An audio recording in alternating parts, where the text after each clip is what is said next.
Sue Wickerson, freelance scientific illustrator, visited the Sheikh Zayed Grand Mosque in Abu Dhabi and was intrigued by the marble inlaid plant designs. She wanted to know what the plants were, and this was the catalyst to find out more about the plants mentioned in the Qur'an. Dr. Shahina Ghazanfar, senior botanist at the Royal Botanic Gardens, Kew, had been researching the plants mentioned in the Qur'an. Sue and Shahina have pooled inspiration and resources to work together on a project to research and record in book format the plant species mentioned in the Qur'an. Sue has travelled within the United Arab Emirates, driving through the deserts of the Empty Quarter and across to Abu Dhabi and to areas in Sharjah and farms around Dubai. Part of Sue's research took her to Oman and up into the almost inaccessible Hajar mountain area of Jabal Akhdar. She ventured in a four-wheel drive, weaving her way down steep hairpin bends into the deep gorge to the remote village of Mazirat. The area is steeped in history, with the old watering system of stone follages.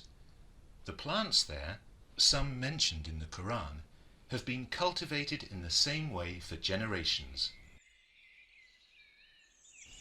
After a lot of research, Sue decided to illustrate the Ajwa al-Medina date palm found in Fili, Sharjah. She visited the palm many times over 2 years, photographing it and making numerous colour notes.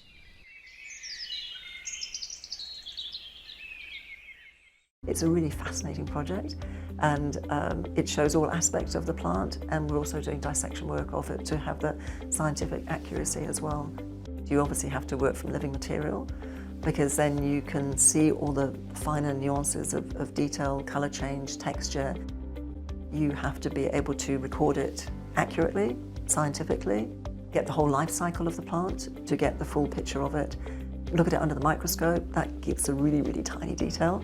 Making lots of colour notes is really, really essential. You show the whole tree, you show the flowers and the fruit, and then the dissections, the microscope dissection work of the flowers. And that will be the final stage, and that will take hours of work. Quite often you have to go back at different stages to a plant and be around when the plant is actually doing what you need it to do.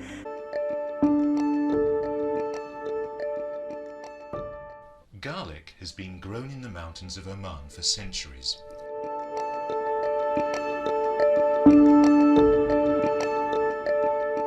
Sue was lucky to be introduced to village elders and farmers, showing her a type of garlic that has a heritage steeped in history.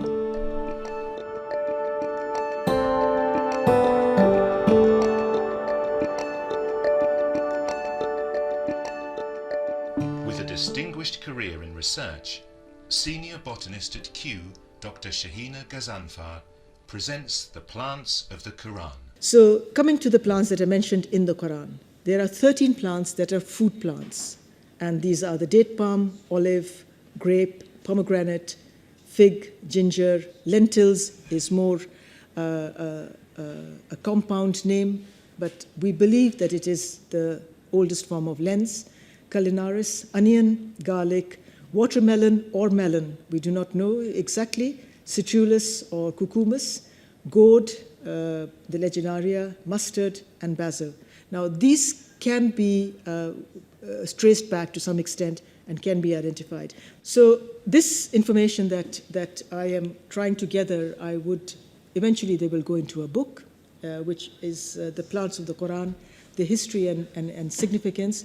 I've been very fortunate to get Sue Wickerson. She's an illustrator, absolutely. She does botanical drawings.